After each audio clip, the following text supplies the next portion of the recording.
TRG Radio. If I go into a high skill room, I won't be at the bottom.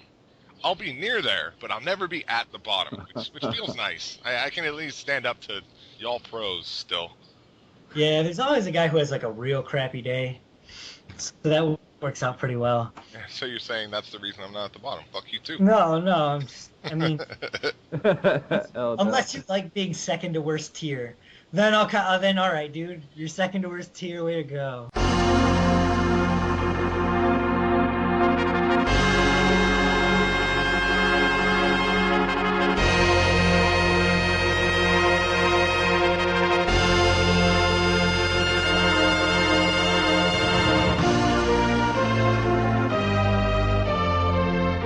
Welcome to TRG Radio episode number 5.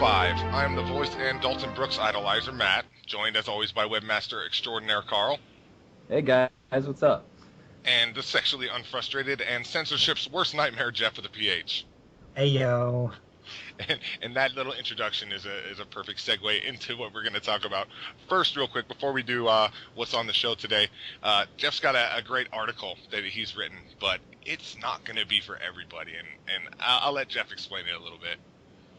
Yeah, I started to write my review for Dark Souls, and then I realized that was kind of boring, because you can get reviews almost anywhere, and they all say pretty much the same thing, so I had this idea where I mentally stepped into the mind of my 14-year-old self and reviewed the game from that perspective. It's called This Game Is Effin' Sweet, and I review the game just based on the things that I think are totally cool in the game. And it's written as if I was back in middle school or high school again. It's got quite a profuse amount of swearing in it, though. Profuse is an understatement. Yeah, so it might not be for everybody. Yeah, but I wanted to say that I've read this thing already. It's done, but we ran into this hiccup that we're worried about what our advertisers might think. We don't have many of them right now, but the ones that we do have might be worried about it, and I don't know. I still want to get this thing up because I think it was a brilliant idea. It's a hilarious read. I think you guys should check it out once we do get it up. But yeah, you said I should ask you some questions about it, but I think what you said speaks for itself. It'll be up. You guys look for it. Check it out. It's going to be coming up. Yeah. I think it'll be a worthwhile read for everybody, and it shouldn't take too long. So. Oh, I disagree. I don't think it'll be a worthwhile read for everybody, but those that do read it and like that kind of thing will definitely laugh out loud. That's what I meant. I know. And as a reader of things myself, I rarely laugh out loud to things I read. So this thing it's got some moments to it. All right. So yeah, I've rewritten our little slogan. It was cheesy before. It's cheesier now, but it is it's rewritten and it's still a work in progress. So I even set it up. Why did I even introduce this? Whatever. Real game talk from the real gamers. It's a bit less cliche, but it's still work in progress. All right. Our always great show. Well, go ahead. Podcasts. Say that again. It would be cliche if you said we're not like other podcasts. I think that would make it real cliche. All right. Let's rephrase that then. Real gamer talk from the real gamers who are not like other podcasts. How about that? No. Better. All right. Just drop it. You guys, forgive the first part of this thing. All right, our always great show comes on the heels of a huge announcement yesterday by Microsoft. They, of course, chose yesterday to drop the DRM bomb on the world, and I was less ready than most, riding roller coasters with my wife and kids while the rest of the internet screamed, "What the fuck?" to the powers that be. But we'll be discussing these policies outlined by Microsoft themselves. So also be sure to check out my attempt to break down their creatively worded policies on TRG's front page. I posted that article a little bit before we did the podcast tonight, and it's getting some attention. I put it up on N4G, and people seem to like it so far. At least they're clicking on it. So give it a look. We'll also be discussing the controller's new functions a little bit. Microsoft has outlined a few new functions for their controller, and they're not even that new. So, but we'll talk about it a little bit. For more Microsoft musings, we'll be trading speculation about the cancellation of their post-conference roundtable at E3, and stay tuned after that for our reaction to The Last of Us's reviews, and maybe even a bit about Polygon's seemingly unfair 75 score for the game. After the break, we'll be welcoming a new writer to the fold, Be sure to check that out as we roast him about everything from his shoe size to his gaming habits. And I do mean we do plan to roast this guy on about everything. So check it out. Yeah, we're going to basically be hazing him into the fold, and I think it'll be a lot of fun. Plus other topics, including our hopes and dreams for E3 2013. But first, this is what we're playing. Jeph, go ahead. What are you playing lately, sir? Twisted Metal. That's pretty much it. I've been working on getting my new review up there, so I haven't had a whole lot of time. But after that, I plan on playing some Saints Row 3 in anticipation for Saints Row 4. And after that, the future is wide open. If you didn't already know, Mr. Jeph, Saints Row 3 will be coming out this month for free on PlayStation Plus. So there you go. Really? Yeah. So if you don't have it, you can get it that way. I definitely will be. Excellent. Well, why don't you expand a bit? Since you've only been playing Twisted Metal, what have you been doing on Twisted Metal? What is keeping your interest peaked? Truth be told, it's just really competitive at this point. There's so many, great players that still play, which is odd to say because the game should be dead by all means. It should be just completely dead in the water, but there are enough, really high-skilled, great players that still play, and the community's still really live. I like hanging out on Twisted Clans, so that's the main reason. And I can pop it in, just play it for a couple minutes in between other stuff I'm doing, then, put it away and get going. Definitely not like Dark Souls, so... We're in Dark Souls, you have to take special time aside to throw your controller and then fix it again, right? Yeah, you don't have to fix it. You do have to throw it. I would recommend fixing it, though, or it gets very, very costly, ineffective. Keep a mattress against the wall. Got it. All right, Carl, what you been playing? The usual tech and tag. Pretty much just doing the rank matches, fighting for the team and stuff. And then this weekend I actually got a local tournament to play, and I think I talked a little bit about that last week. So I'm kind of excited about that. And then there's actually this droid game that I picked up. It's called Ababel, and it's in beta right now, but it's actually better than some of the MMORPGs that I've actually played on a computer, on any type of console. It's really well thought out. There's a lot of cool features on it. I'm probably going to spend a couple more days on it before I put a review out and suggest it for you guys. But it's definitely just, word of mouth right now. If you see it, it's free to play. It's easy. It doesn't take a lot of RAM. And I wasn't getting any lag with 3 bars on a 3G connection. So, it's actually a really, really good game. So I suggest that. And then just a little bit of Final Fantasy VI here and there. It's probably my 10th playthrough, but I really like that game. So. As does everybody. Well, not everybody, but yeah, anybody who's touched it or grew up with it, I think, loves that game. But that's pretty much it for me, man. Nice. And I didn't even prepare myself for what I've been playing. But first, I did want to talk a bit about my day yesterday. I am sunburnt, and that pisses me off.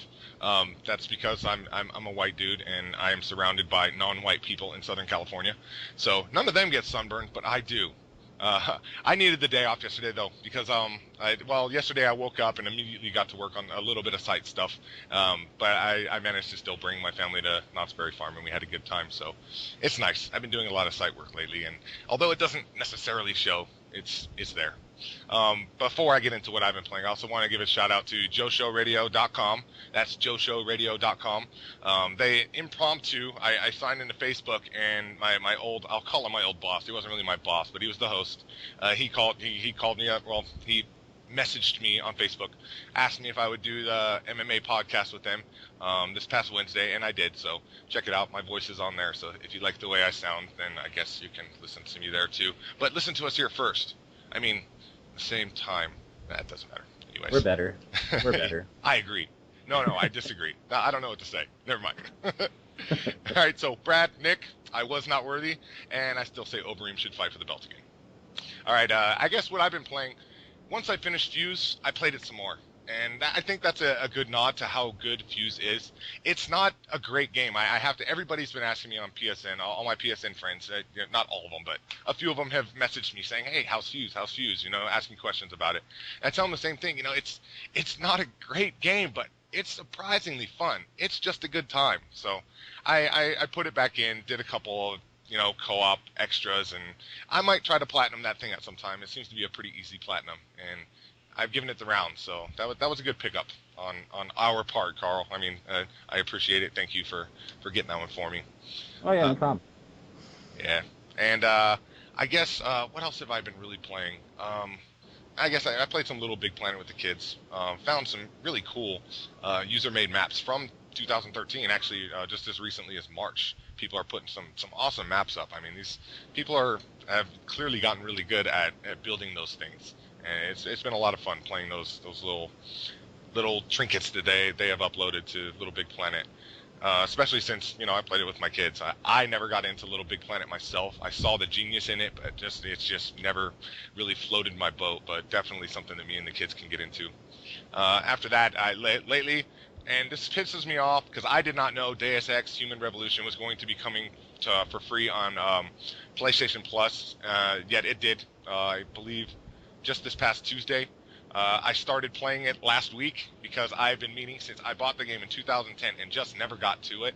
And I finally decided to pick it up. I wanted to play through it. So I believe last Friday or Saturday I started playing it for the first time and got all into it, and now found out that everybody else is getting into it too.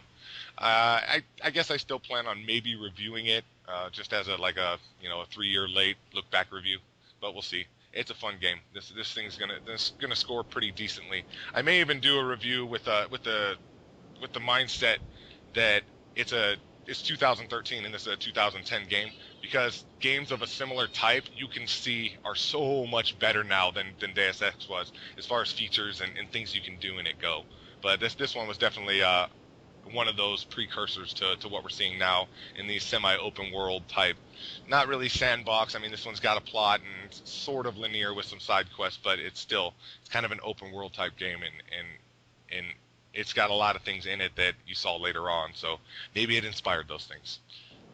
Other than that, I don't believe I played anything else. I put in Twisted Metal once, didn't play it much. Put in God of War once, didn't play it much. I played The Last of Us demo a couple times through just because the thing is freaking brilliant, and yeah, we'll get to talking about that later. And that's about all I've been playing. So I guess we'll get into the core show. Does anybody want to start, or should I just go ahead and explain this whole Microsoft's DRM deal? A lot of people didn't know it hit. I only found out because I was digging really deep into what news I missed yesterday. I feel like I'm like a man without legs without my computer. So yesterday I didn't have it all day, so I had to delve into everything, find out what I missed. I'm a freaking addict like that, I guess. But yeah, I think it would probably be better for you to go over it just because you're the site guru right now. You did so much research today, and I mean the article itself proves it. So I mean I read it, but you seem to have a better acknowledgement of it. So maybe give your thoughts on it, and then we'll just expand off of it. Yeah, I didn't necessarily prepare for this part simply because I did all that research and I thought that'd be good enough. So I don't have exactly a good idea of where to start. I guess I'll start with one thing that stood out the most to me. Let me explain it a little bit. Yesterday, Microsoft dropped. Microsoft dropped their policies. They went ahead and posted it on their, I believe it's their Xbox Live news site. All the policies for Xbox Ones. I think they did even mention DRM somewhere in their little report of what they're doing, and it's basically that's what it is. It's how their connectivity is going to work. It explains their 24-hour, once every 24-hour login. It explains how you're going to be able to game share. It touches on how they're going to be able to deal with retailers like GameStop and Best Buy. It also had a couple other things that they laid out a little bit more of the controller stuff and etc. But the one thing that stood out the most to me was and I already mentioned it, the game sharing. They went ahead and kind of outlined. I mean, I like the language that they used. It was very creative. It gave enough details and in a certain language, a certain way of speaking that didn't exactly explain everything, but it gave you a better idea of what they're going to do. And as far as game sharing goes, like I said, well, I guess I'll talk about the 24 hours first. First, you got to at least once a day. They confirm that you do have to sign in. It will require internet. Your Xbox One will require internet to play games. That's one thing. They didn't say those words themselves, but that's the way it is. I mean, they used other words, and if you put two and two together, you're not going to be able to game without having some type of internet connection at some point. And I guess every 24 hours You can have up to 24 hours unconnected, but in order to play again, I guess it'll brick your system, or not brick your system, but at least brick the gaming portion of it after 24 hours of not connecting online. So they say it's not always online, but that's kind of a loose term. You know what I mean? It's really, you're going to be always online. And I guess I'll throw it to you guys now. What is your kind of reaction to this? I mean, it's clearly going to require an internet connection at least once per 24 hours in order to play your games. I mean, what do you guys think of that? I mean, for me, I kind of saw it coming that route. But what really, really kind of turns me off on it is I actually just recently got out of the military, but I would go on, anywhere from 2 to 6 month deployments, and I would take my PlayStation 3 with me, and I could play every game that I had. So I think that it might not be a wide demographic along the lines of, yeah, we're going to sell consoles to the military, because, a lot of people play games, and a lot of people that I've encountered in my experience in the military, we all play games. But now they're taking away that ability for us to deploy and take our games with us, because I'd probably say that the most of the time where I beat RPGs and single-player games, I saved almost all of those for when I was out at sea, and not being given the possibility to even do that anymore, I think that's like a no-no for Microsoft. I mean, I don't know if maybe down the road they might change their policy on it when they see, hear more complaints and stuff, but as of now, I saw it coming. Do I agree with it? Absolutely not. But I mean, that's pretty much my opinion on it. Yeah, I think I kind of saw it coming too, but I do not like that you have to be online in order to play games. I understand having to be online for specific services, but in order to play a game you bought, I don't know. It just seems wrong. You bought the console, and then you bought the game for the console, but now you have to have another service that's not even, really connected with the others. I mean, it connects with them, but it's not a Microsoft offer. Now you have to have that in order to play your game, even if it's a one-player game. And I don't know, it just sort of makes me wonder why. Why would I need to be online in order to play a one-player game or something like that? I think I can explain that a little bit. It's kind of I just put the article up, so I don't expect you to have read it yet. But the tone I tried to take with that article was, you know what? This is something that PC gamers have gone through already. They're stuck with it. They have their DRM. It's not as if you can take your PC game that you bought anywhere else other than your own computer. I mean, that is the gold standard. That is the standard that is the standard practice in PC gaming these days. So I think I can understand it to a point. Well, if PC's already doing that, why are consoles not? I mean, consoles have been so much freer for a long time, and I guess everybody, it was coming. You had to expect it. But I mean, with that and DRM, yeah, that's something that you have to deal with. But that whole 24-hour ping thing, I don't even think you can consider that DRM. And I used to play predominantly on my computer for games like Diablo 2, all the Warcrafts, and you had your installation code, so you couldn't you couldn't give it to my buddy, I couldn't sell back my game, but I could still go and not connect to the internet at all and still be able to play for as long as I wanted via LAN. So, I mean, yeah, they dealt with the whole installing codes, but they never had to deal with the 24-hour ping thing.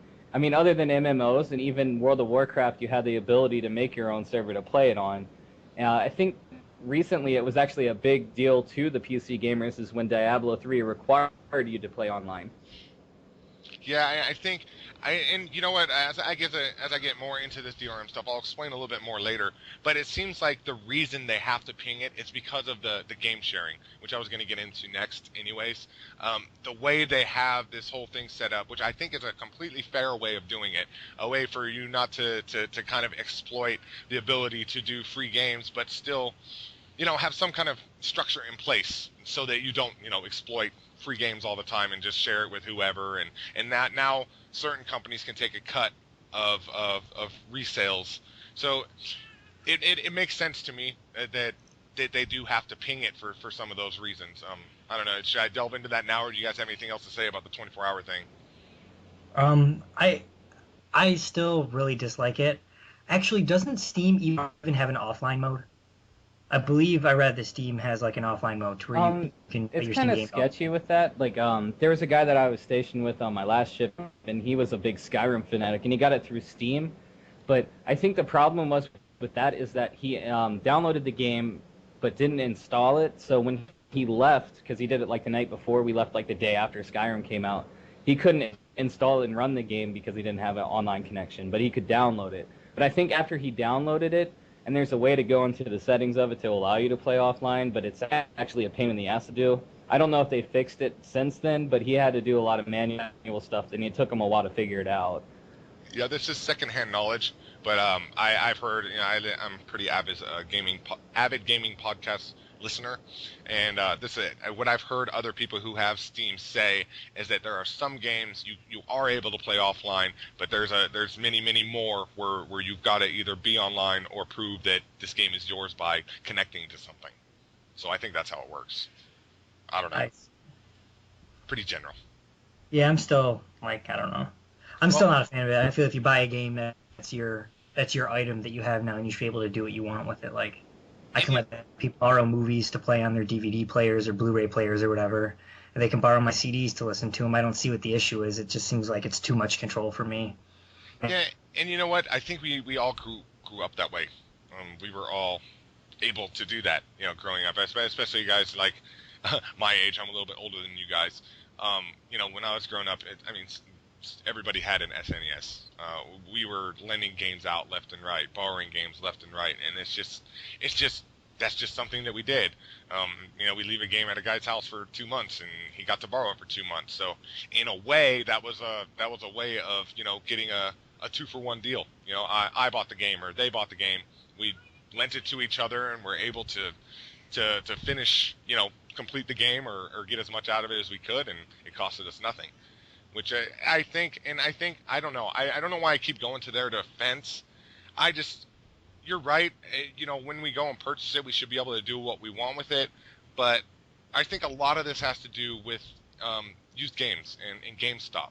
All right, we can do what we want with it. Let's go sell it back to GameStop. Who's getting a piece of that money? Nobody. GameStop is. That's it. And to them, it's impacting their sales, and I could talk all day about how that's kind of greedy that they want to get their hand in there. But then again, if I were them, I'd want my hand in there. I'd want a piece of the pie too. So I don't know. That's my opinion on it. But you got to look at it from another perspective too. I brought it up last week, so I won't elaborate too much on it. But the 2 points I have is it's not similar, but it is. When I buy a car, I got a pink slip. When I buy a game, I got a receipt. It's mine, and I should do what I want with it. But now with the multiplayer and downloadable content, yeah, you manufactured a game copy probably for what, $20, $30, probably not even that much to burn a disc and send it out. I buy it for $60. I sell it back to somebody for $20, and then somebody buys it for $40. Now they have to pay another $10 to play online, and oh shit, they came out with a new map pack. Now I got to pay another $15. So you turn let's just say a $20 manufacturing cost into a $40 profit, and then another $35 just for digital rights to play the game online through multiplayer and whatnot. So for your investment, you're actually getting more money back by letting me do used games and selling it and getting people to do downloadable content. Yeah, true. And that's the other side of the coin. They're still cashing in on used games in some way. I guess this is just a way for them to get more directly involved. Now, I do want to say that Microsoft did say in their policy that for as far as reselling games, they are not getting a piece of that pie. They said they're leaving it on the publishers, which I thought was very sneaky. I thought that was a creative way of taking some of the heat off of them, because this is going to cause, I believe it's going to cause used game prices to go up. But it's going to be on the publishers to decide how much that is, or even if they're even going to allow used games. There was language in there that said it's up to the publishers whether or not they are going to be able to, people are going to be able to resell their games at all. So I don't know. It's maybe, it kind of sounds like they're looking for a scapegoat at that point. They don't want to be the bad guy. They've already pissed off the fans enough. They pissed off gamers. So now they're just trying to deflect the heat, and I understand that. I would do the same thing. Nobody wants to be the bad guy. Right. Yeah, I guess. But my dislike of it's almost entirely philosophical, because, I just feel like the games aren't even games anymore. A game was just something you could play, you know what I mean, or lend to your friend, do whatever with that. Almost like a toy. Not being able to let your friend borrow your toy. Something like that when you're growing up. You know what I mean? Why would they step into that for any reason just besides pure greed? I mean, Yeah. it's plain to see that it's not like Microsoft is hurting for money. They're Microsoft. You know what I mean? When you got They're one of the wealthiest corporations in the world. yeah, when you got $1 billion in pocket change to invest in your own third party support for your system, that's saying something. Yeah, they're not hurting for money at all. Yeah, I heard the best way that they put it, like same thing on your terms, like a game's a game, and a friend brought it up to me not too long ago. But they say, like, think of like the board games like Life and Monopoly. I can bring a Monopoly over to a friend's house, and I can play with 6 friends, and it's Monopoly. I can leave it there, and they can play with 6 more friends because I bought it and it's mine.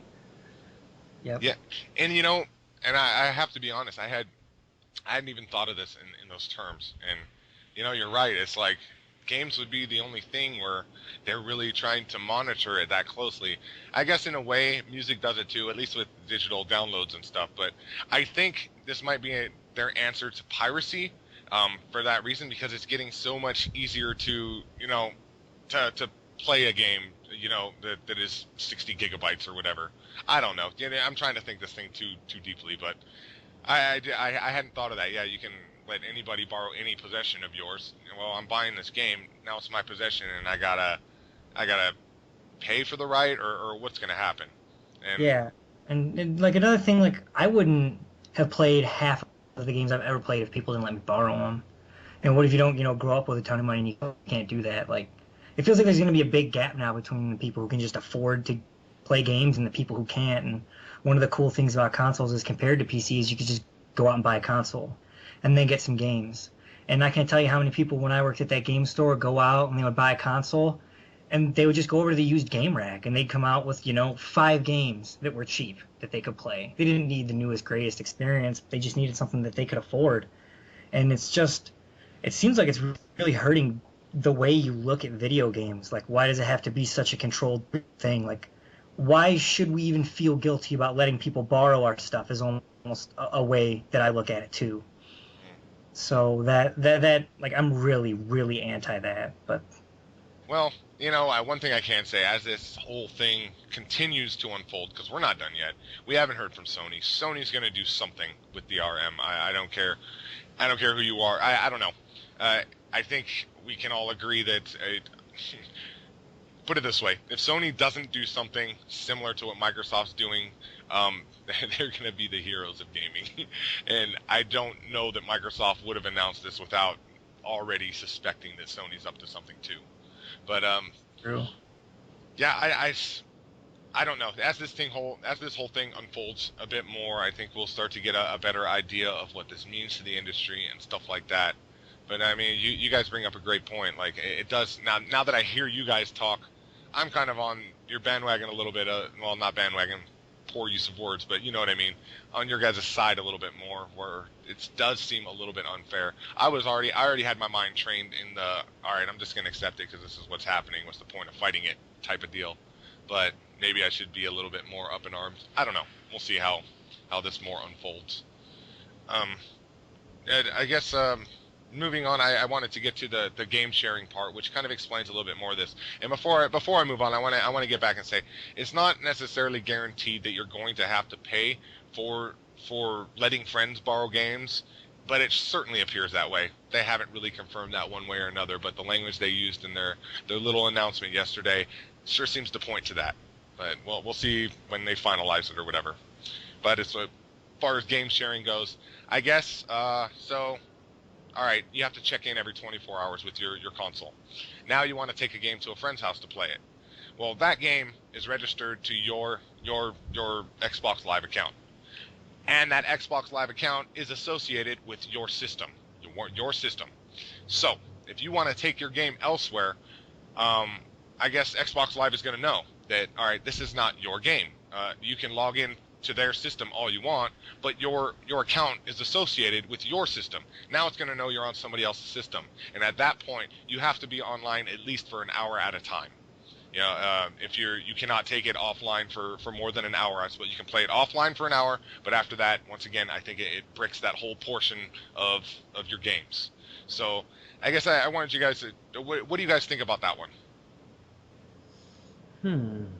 I mean, like you were saying, it still allows you to take your game over to a friend's house, even let them borrow it. Which I'll be honest, I don't even know how you're going to be able to leave it at a friend's house. Supposedly they say you're going to be able to, lend friends games, not immediately at launch, they said, but at some point they're trying to figure out how you're going to do that. But at least you can take it to a friend's house, and you'll still have to be online at least once an hour for that. And I guess you can play for more than an hour. I believe that's true. But I mean, what do you think about that? I mean, and I guess the side of that I'm trying to get is, it's really digging now. Now it's trying to see, and this is the thing I have a problem with personally. Now it's connecting you to an account, your account to a system, and now you're being enclosed in this, I don't know, cocoon of, all right, now we've got you by the balls, and this is all you can do on it. You're being restricted to hell. Yeah, I get that, but I mean, I think a big thing for me, and they're like, oh, you're not going to be able to do that at launch. For me, it shouldn't be something that they're working on. It should have never been something that they have to work on, and I think they did it ass backwards, and if it's something that they want to instate, I would launch my console, let people be able to do it, and then slowly over time ease them in it, not just drop the bomb. So for me, like, if I want to play games with my friends, I'm going to do it. I'll find another way, or I'll just stick with the old gen. I'll take my old gen out. But as for restricting the consoles, I mean, Sony does it, but like the way they're doing it right now, I actually really, really approve of the way they do it. You activate a console with your account, and it doesn't matter who uses after that, it's just for that PlayStation or that Vita. And I think that's the route that Microsoft was going towards when they say, you're cut by the balls and you got to check in every hour. I don't agree with that. But I mean, if they set up like a DRM, rights management, and all that crap for individual units, that might be good. And I support the way Sony does it. And Microsoft might be going that route. And if they do, I wouldn't be as upset with it. Yeah, for me, it's like there's been like a clear definition between a game that I bought when I had the disc and I have this physical Blu-ray disc, and something that I bought offline off Xbox Market or PlayStation Network, and it seems like they're trying to blur the lines of that. Like, I guess I can kind of understand where if you bought something off one of those online markets, you'd have to be on your system connected with that account to play it, because that's the only thing to prove that you have it. But once you actually go out and you buy the physical disc, it's like it doesn't mean anything. Like they're trying to, like I said, blur the lines between something that you purchased digitally and something that you actually bought. And I don't like it. And to me, a console has always just been like you bought a console, you got a game, you put it in, you play it. That's the end of the story. I don't know what all this checking in and paying crap is all about, or why they feel like they need to do it besides control. And I grew up, I didn't have a lot of money, but like I said, I wouldn't have played any games if nobody could let me borrow them. You think I can go out and afford to drop all that money on games? It might even sound crazy to some people, but there are people who can't afford internet. As insane as, you might think that is, but there are people who just, that's not on their priority list. And I just feel like it's really alienating to people who just want a pure game experience, or who just want to play games with their friends. And they are alienating people right out of the gate, and this is something I skipped over already, but they have already confirmed, they followed this up by saying, we suggest broadband of at least 1.5 megabits download. Wow. Why do they suggest that? Because you're going to be required to have internet. I guess I did already mention that. People who can't afford to have internet, well, then you're going to be paying however much an Xbox One costs to, maybe if you have cable, you'll be able to hook it up to your TV and do that cool shit. But, well, yeah, you might even be able to, get like your old internet and do some Skype while you're doing your fantasy football while watching TV. I mean, that seems like something that's pretty cool. While you record some Sex in the City, that'll all be great. As long as you have internet, because remember, if you're doing Skype, well, I don't know. I guess if Skype does hook up to phone lines too, so I don't know, maybe not. I don't know, dude. I just feel like this big divide coming with it. It's like between the people who can. I mean, how much stuff do I have to play a video game at this point now? Like, how much stuff do I have to have? Like, the big hurdle used to be getting the system for me. You know what I mean? Oh, I'd save up and afford the system, and then I got the system.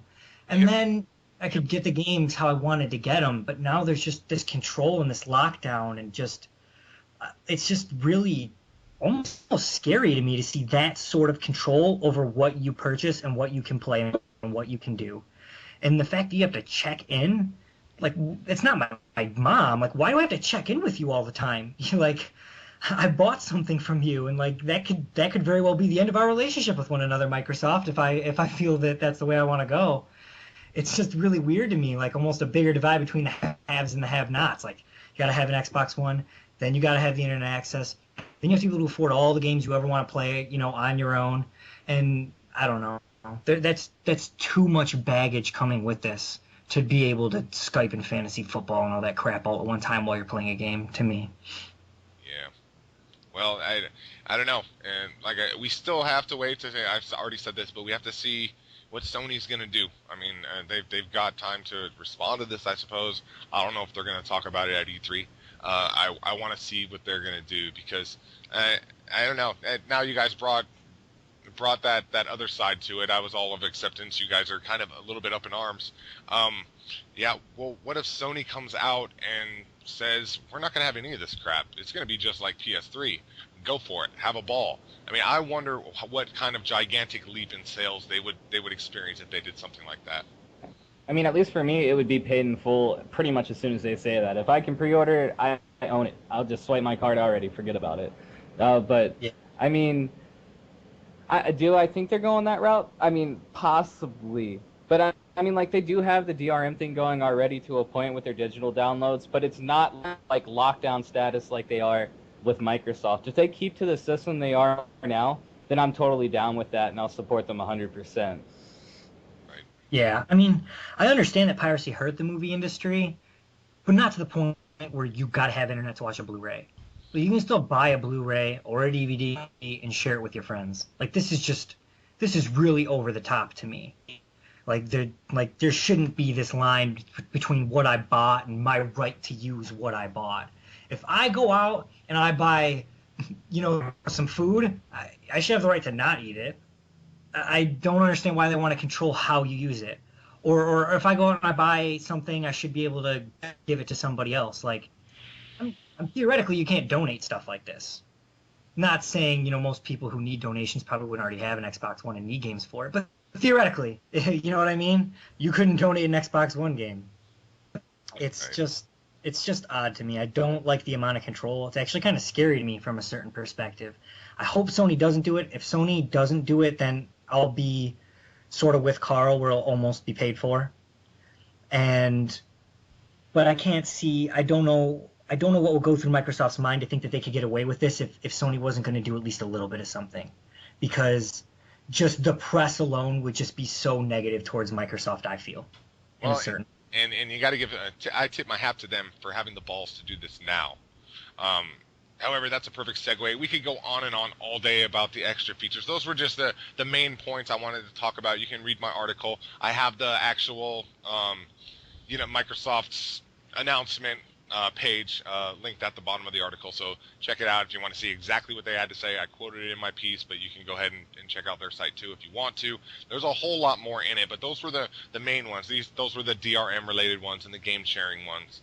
But this kind of leads me to, like I said, Microsoft's got some balls for doing what they did. But then again, they tucked tail and decided not to do a post E3 press conference roundtable, which is pretty much an industry standard. I haven't done the research or paid enough attention to E3 to know if every company has always done this, done these roundtables right after their conference.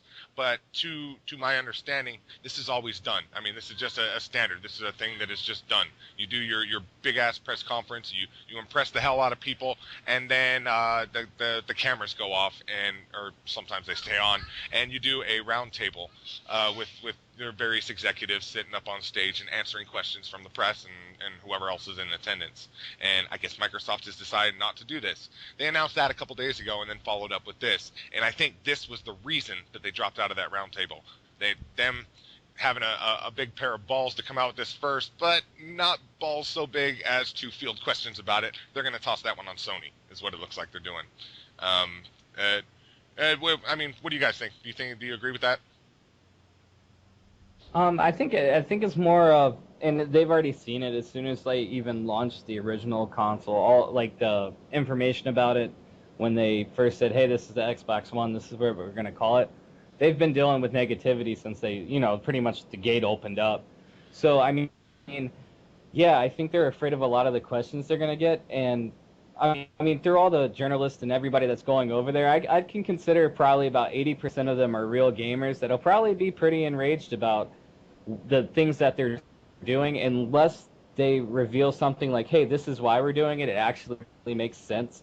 And for them to say, hey, we're not going to do an open table, that tells me that they don't have anything like that planned to sell the gamer like, hey, you should support this. It's going to be great. I don't think they have the material to please the fans, and they just didn't want to deal with all that negativity. Yeah. Right. I think the only... Real quick, to their credit, like I mentioned already before, yeah, I very much agree with that.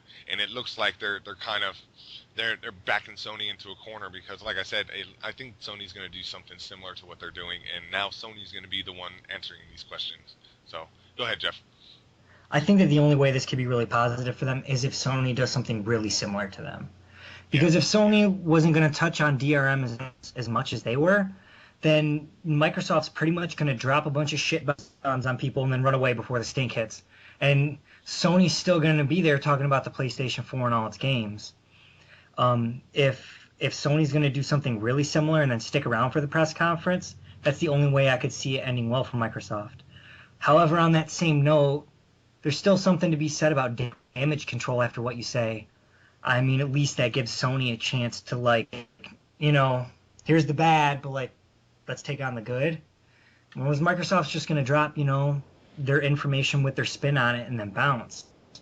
But I guess speculation is never bad for business, so. And I mean, like, at least, like, if Sony does do, like, the open table thing, and I haven't heard anything that they're not, at least me as a consumer, if they say they're going to do the DRM and they're going to talk to me about it, there's a lot less uncertainties than it would be if I purchased an Xbox One. I'm going to know what I'm getting myself into, and these guys aren't going to tell me anything about what I'm getting into.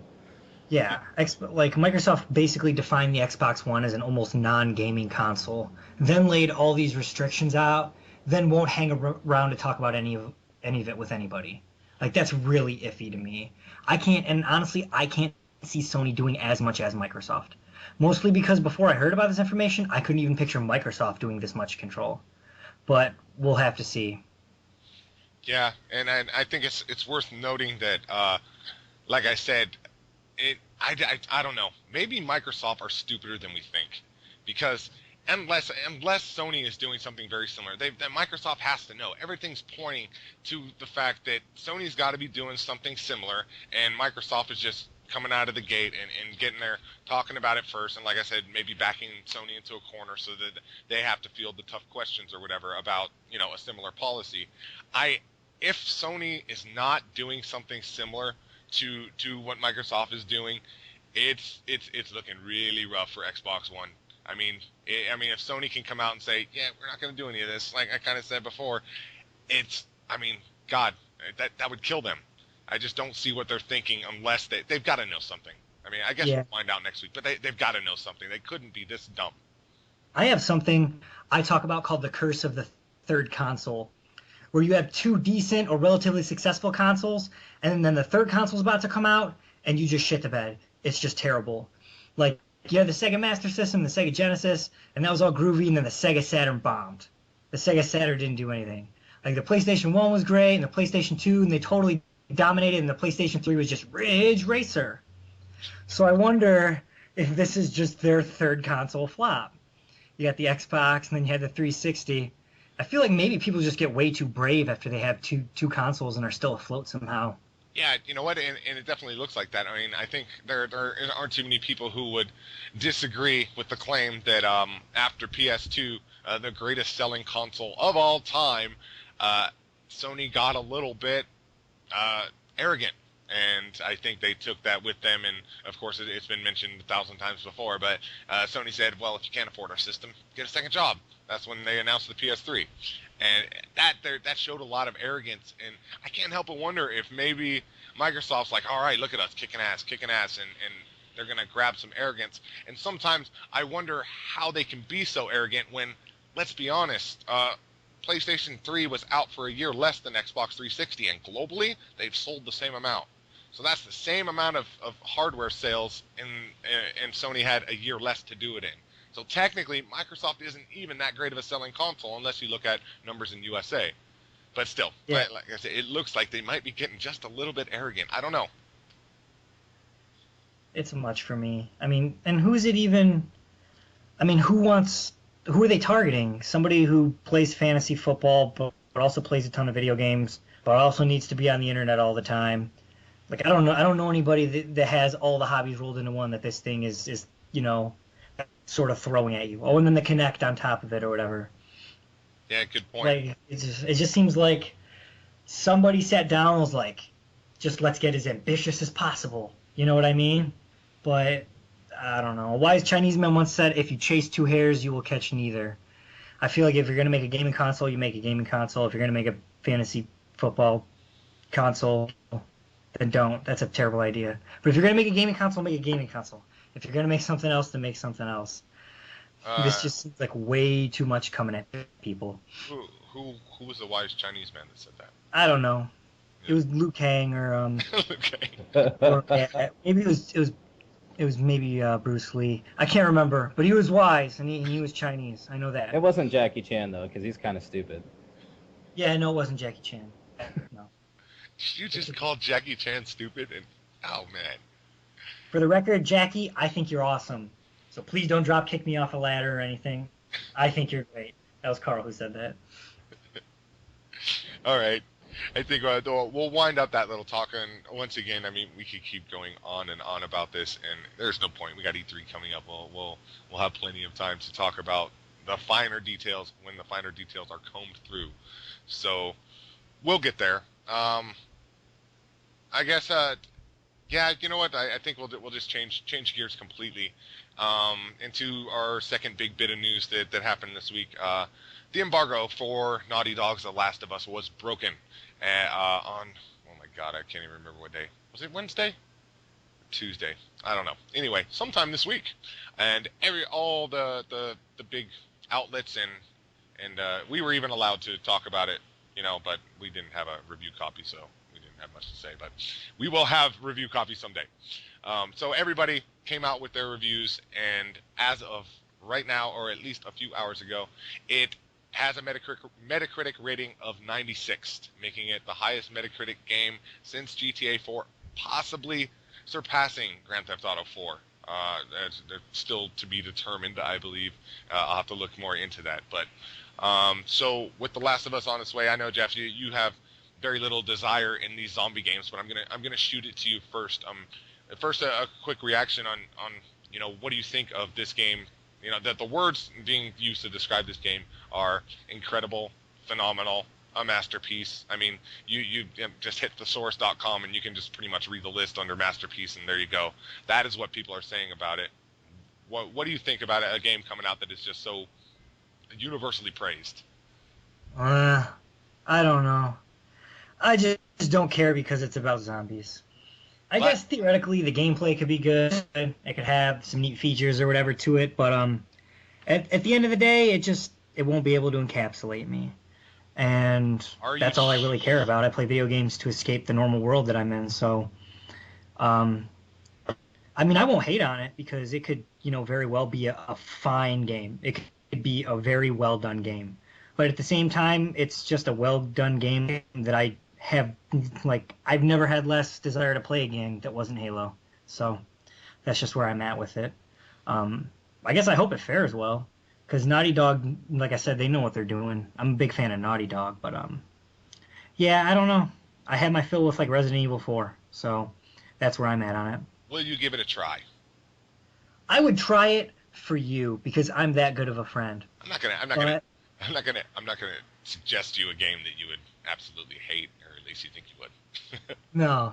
It just, you can't really, I don't know. I wouldn't expect me to get too into it. I would play it with you, and I could very well enjoy the multiplayer aspect to it, but the next level for me is really caring about the world and the characters in a game, all that stuff.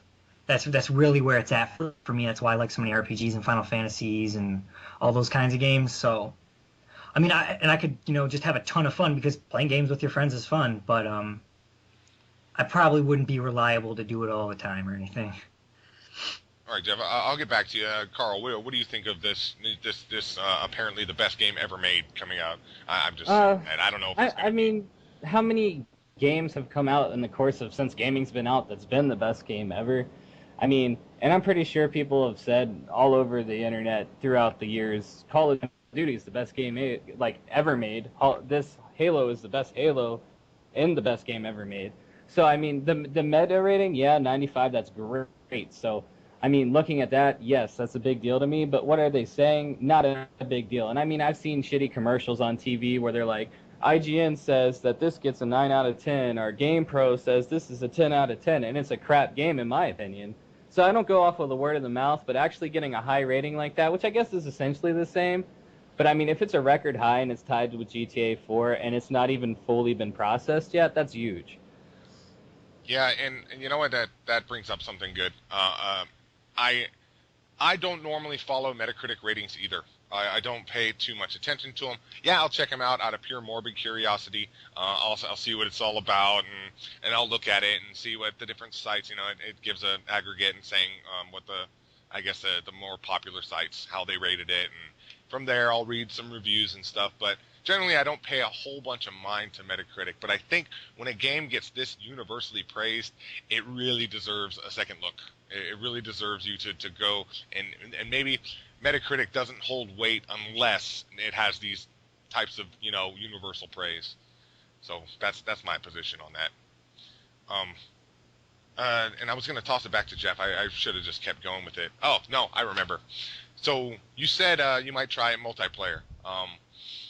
Yeah, the word on multiplayer is that this is going to be an extremely different multiplayer. It's got some nods from your average team deathmatch or even last man standing modes that we're more familiar with, I guess, as being Twisted Metal players. Actually, it's very much like last man standing ranked games in that there's a pool of lives, and once you dry up that pool of lives, then everybody's on their last life, and then of course last man standing. You know how that goes. Yep. Is this something you would be interested in trying? Do you think you would enjoy it? Because it's not your average shooter. From my understanding, it's supposedly, and everything I've seen about it, it's not an average shooter. It's not a third-person shooter. I mean, there is third-person shooting going on, but I guess it's about gathering supplies and forming strategies to get these kills against the other team, which I think is very intriguing. Yeah. I mean, I would definitely give it a shot. I have to give it a fair opportunity. And like I said, I can safely say that the story of the game isn't something that I would care for that much. Even if it's an amazingly well-done zombie tale at this point, I've been through so many of them that, I'm almost numb to it. But multiplayer is a whole different story. It's not just about the plot. There's other aspects to it. Once you throw other people into the mix, it becomes about teamwork and planning and other things like that. So I would totally try it. And for all I know, I might very well love it. Like Resistance 2, I didn't care for the single player at all, but I liked playing the multiplayer, and that was a first person shooter, and I hate games where I can't see my dude. If I'm just a gun in hands, I hate that. So if this is third person, it's even got a leg up on that. But I would definitely try it, especially if they put a lot of weight into the multiplayer and made it unique, then definitely, because a unique experience is the whole reason that I don't care about the single player, is because to me it doesn't seem unique. So if I know factually that the multiplayer will be so, then of course I'll give it a shot. All right. So I'm going to hold you to that because I'm going to be purchasing the game. I'm playing it for review eventually. I don't get review copies yet. Naughty Dog. So I'll be buying it and I'll be reviewing it at that point. But yeah, keep your eye on it. If you have the extra money, pick it up. Actually, or you know what? You can just wait for me to test the waters of the multiplayer. I'll let you know. I'll let you know if it's a must pick up. You've got to get this game. You know what I mean? Sounds good. All right. One little side note about these Last of Us reviews, I wanted to talk to real quick because I don't want to give this company any more mention or attention than they deserve. Polygon.com, and that's the last you'll ever hear me say that. I'm not going to mention it again this podcast or any other podcast or any other writing I do, and I don't want you guys to either. That's a bit harsh, but maybe not. Because every now and then, I used to read some of the site's articles, and they're well written and intriguing and stuff like that, and I enjoy reading, so, I'll check them out. And recently, I got a little bit to know what they're about, and, I'm not going to get into the conspiracy theories. I'm not going to get into, you can find this information elsewhere, but there's some shady stuff about Polygon's founding and their continued growth, I guess you could say. And I guess these guys are upstanding journalists that I've personally never heard of until I started looking into it. But they've got together, and all right, so everybody, tinfoil hats ready. They gave it a 75, which is, I won't say it's far lower. There are other sites that gave The Last of Us an 80, but Polygon 75 was very loose. And reading the language of their review, I can only question. I mean, the only good evidence they gave that it should lose points off of a 10, a 1 to 10 scale. I mean, everything else they explained about it was this is a phenomenal game, but it had these problems. And the only thing that was a real problem to me was, I guess, your partner's AI, because you're traveling around. You're Joel. You got Ellie. You're traveling around with Ellie, trying to escort her through to this wherever you're going. I don't know the story. I don't want to know the story, but that's the basic premise of the game. And I guess at times Ellie gets caught out in the open, and she doesn't wake up the AI of the enemy AI, and they checkmark that. They said, hey, this is what happens, and that's a problem. And I agree. I mean, that kind of sucks. At the same time, a lot of people have been saying there's a reason for that. You can't have your partner AI get all out of whack and then wake up the enemies in a game that is apparently very, very hard. And so at the same time, I can understand it does break the flow of the game if she does that. You can't control her. It would frustrate the hell out of you through no fault of your own. Now all of a sudden you're getting swarmed by these enemies. So I understand it, but it still is a valid problem that they have. Other than that, I don't really see too many things that cause it to be, I don't know, a 75 game. I mean, even the way they explained it sounded like they were giving they were surefire going to give this game a 90, 85 at worst. And now all of a sudden it's just good instead of being great because of what? Because of that one issue that I don't think should be a huge problem. Do you guys have anything to input on this? I just wanted to say that about it and kind of move from it. But if you guys have any input, go for it. I think the biggest thing for me, and I'm a firm believer in it, is the beauty of it being a review is that it's a reflection of the own person's opinion. So maybe the one thing that those guys focus on is the AI. So I can understand why, that might be a huge drawback for them. That's just their opinion. But on top of that, maybe, it has the makings of a great game, and that was the biggest hiccup that they encountered. But there might have been a lot more smaller things just over the course of the playthrough or whatever the hell they were doing that they just didn't note or at least release to the public, because it might have been with the beauty of making a meta critique is not giving away the story and things like that. So there might be some features, some things that happen in the story mode and things like that they just can't tell people yet. So it might be more around that. And I'm going to go ahead and curse them. If that is the case, then that needs to be stated in the article. And I can tell you, I reread this article just to because I was trying to track over and figure out why it got this score. I reread the article and there's nothing. I mean, they could have said, hey, there are some spoiler things that we could say that are other problems with it, but we won't list them here, or, maybe link to where they can spoil it or something. But there was no mention of it. None. Which maybe it's just lobbyism then. It seems to be. Tinfoil hat off. Go ahead. From my perspective, I don't know. I'll defend anybody's opinion of anything, the right to have it, unless it's really, really stupid.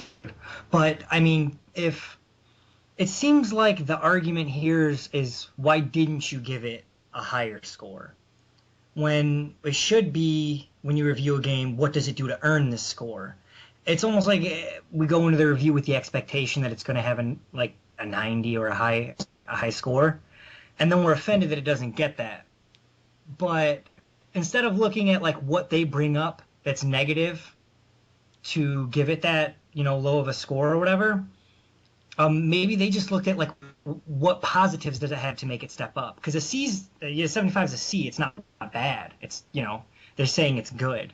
They're just not saying that it's amazing. And I haven't actually read it though. So it might be a case where they're just this part's awesome and this is awesome and this is awesome, and then it's a 75 and that's kind of weird.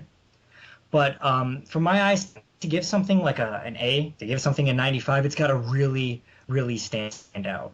So I don't know. I guess it sounds kind of fishy because everywhere else is giving it such a high score. But at the same time, I don't know. Maybe it should be fishy that everywhere else is giving it such a high score. there's bound to be some people that don't like a game. I mean, I'm not interested by it. You know what, and fair enough. And as I heard you speak just now, I just realized, maybe I haven't even played the game. I mean, what right do I have to criticize these people for their score? And you're right. Maybe they just played through it and just felt like it just wasn't that great. And everybody's got their own opinion, and this is just one person's opinion, sort of. It was one person's article, but I guess apparently Polygon scores their reviews by the other members of Polygon's staff read it, and they kind of all come together and give it a score. So I don't know. Maybe I had done a little bit too much pre-reading into this, but a lot of people seem to be up in arms over this 75 score. I am a little bit too. It seems fishy. Given some other information about the website that I guess I better say because I just sound like a whiner at this point. But I guess I hesitate to say this because I've only read it online, and God, is it really confirmed when you read it online if it's not directly from the source?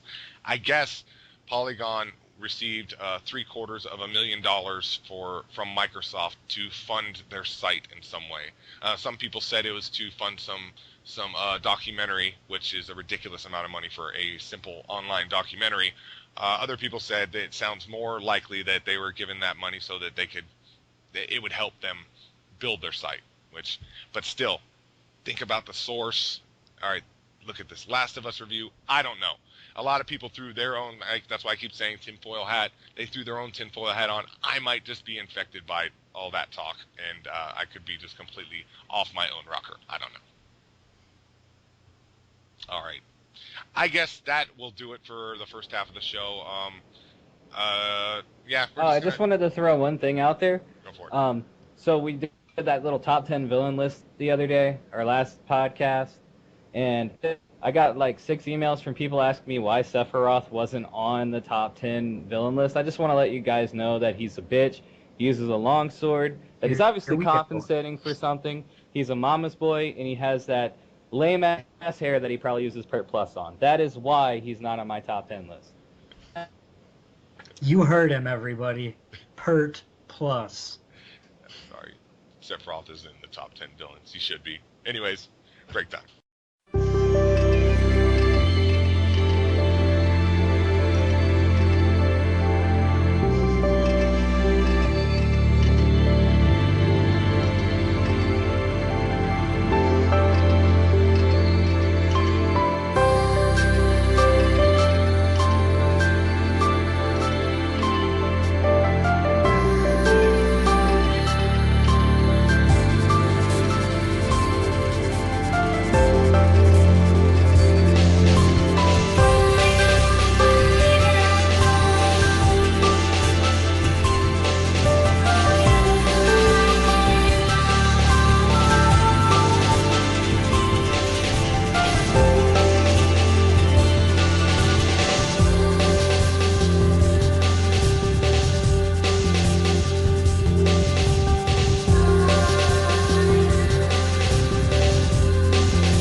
Welcome back to TRG Radio. That song was Gapper Whitewood from Final Fantasy 13 and 13-2. Not in the Gapper Whitewood in 13-2, but anyways, you get the point. And we are about to welcome our newest member of the staff, Mr. Neil Smith. Neil, how you doing? I'm doing good. He is apparently in his first articles, in process with his first article. We'll be seeing that very soon. No pressure, Neil. Get it up when you can, and we'll or you're out. Or you're fucking out of here. No. So we had this idea that we'd bring him in and kind of do I'm going to call it an on-air job interview. So if he fails right now, he'll be fired. Not really, but I'd like to put the pressure on him that way and see what happens. So we're going to ask him a few questions, get to know Neil a little bit, and go from there. Carl, you want to ask him something? Neil, you want to... You know what? No, Carl. No. You want to say something, Neil? Let's Tell us see. about yourself. Tell us about yourself. My PSN is Neil Sugg. I'm pretty funny at times. I think we may have invented dinosaur rape. Ah! And that's about it. I play PS3 all the time. Nice. Dinosaur what? Like you never heard this before. Can you elaborate, please? He was totally setting that up. That was great. And nobody's going to understand why this is funny because it was all off They'll Google air. it. They'll Google it. I'm feeling lucky. Unless you use part of that as the opening soundbite for the show. Then everybody will get it. Are you the show editor now?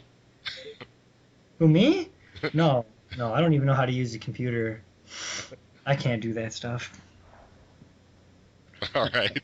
Enough silence. Yeah, Neil, I did have a couple questions for you.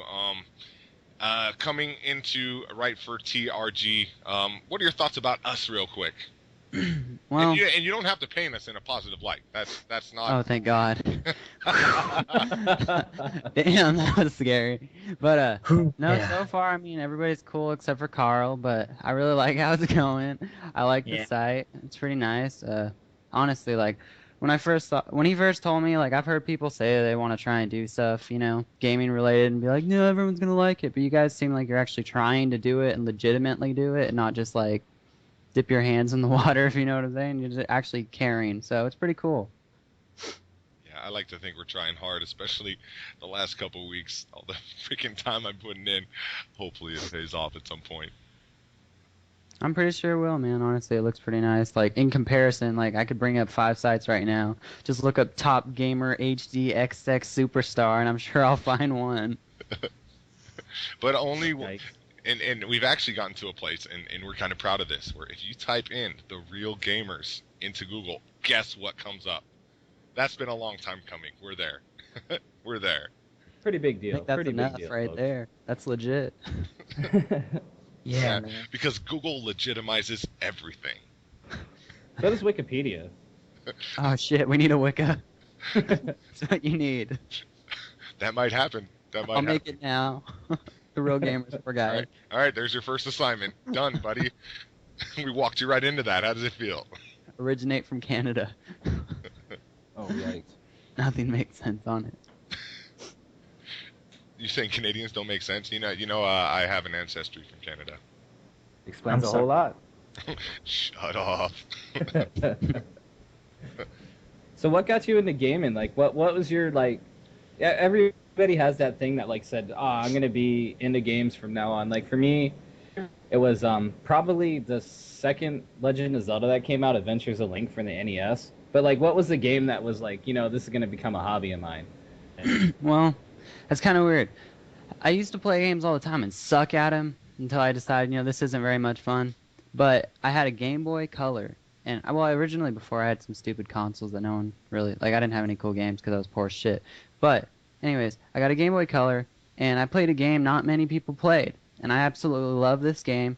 I went back out and rebought it when I was like 15 again, and I bought a Game Boy Advance SP off eBay just because I was like, I need to play this game again. And after that, I pretty much decided, I love games, and I'm going to continue to play them all the time. The game was Dragon Warrior. It was a really long name. Dragon Warrior Monster 2 Copy's Journey. And it was like way better than Pokemon, but I loved it because it was so cool. You could breed anything. It taught you about sex in that sense. So like, this is the best game in the world. And I absolutely love that game. I still own it on like everything. I have an emulator for my PC, for my PSP, and I have that Game Boy Advance SP still. I love that game. Oh yeah, I know what you're talking about, and that explains the whole invention of the dinosaur porn thing with the the whole Dragon Quest and the breeding and stuff.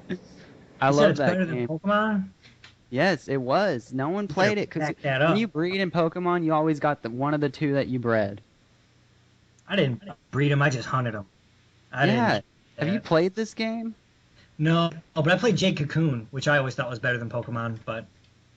Address right now. I will seriously. I have so many. I'm gonna email you everything and then mail you everything else, and you are gonna play this until you die. I'm not giving my address to the dinosaur rape guy.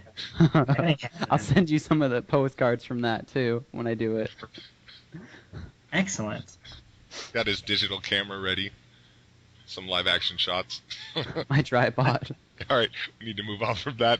We're going to go too deep with it. I can already feel it. Yeah, you brought up something that I'm actually going to talk about myself right now. That game for me, that game was Final Fantasy IV. It was called 2 at the time. And yeah, that's the one that really drew me in. I've got every version of it. I don't play any other version of it but the one that I was accustomed to from SNES. And that's the one that really got me into gaming. I was a gamer for years before that. I just played everything I could get my hands on. I was still a kid, so yeah. So I could relate with you there. I have some questions for Neil. Mm-hmm. Who's your favorite Power Ranger? Blue. Why is Blue your favorite Power Ranger? Because he was smart. That's lame. The green one was way cooler. No, that was my friend's favorite one.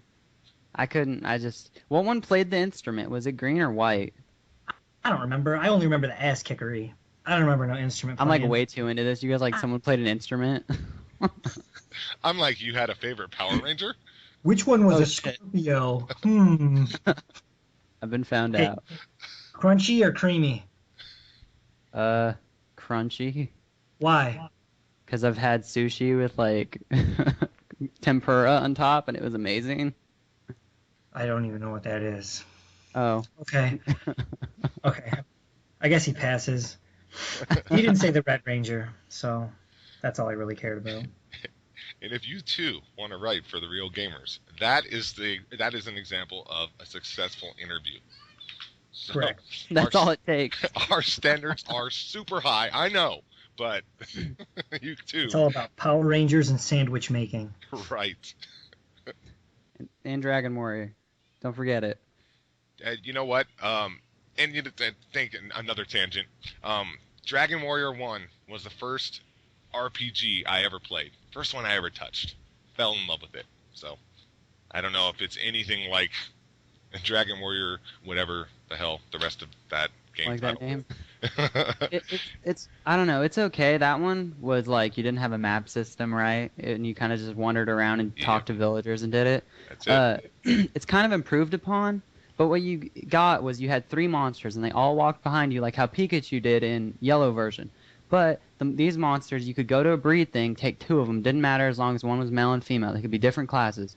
Anyways, I think they only have to be level 10. You breed them, and you got a totally different monster than what you put in, as long as they were different classes. And it was so cool because you never knew what you were going to get. If you never had the monster before, the breed name would just be a bunch of question marks, and you wouldn't know. I thought that was the coolest thing because I would just go out and buy, catch the crappiest ones and just level them up to 10 and make some super beasts. That was so cool after that. That's the reason I love that game.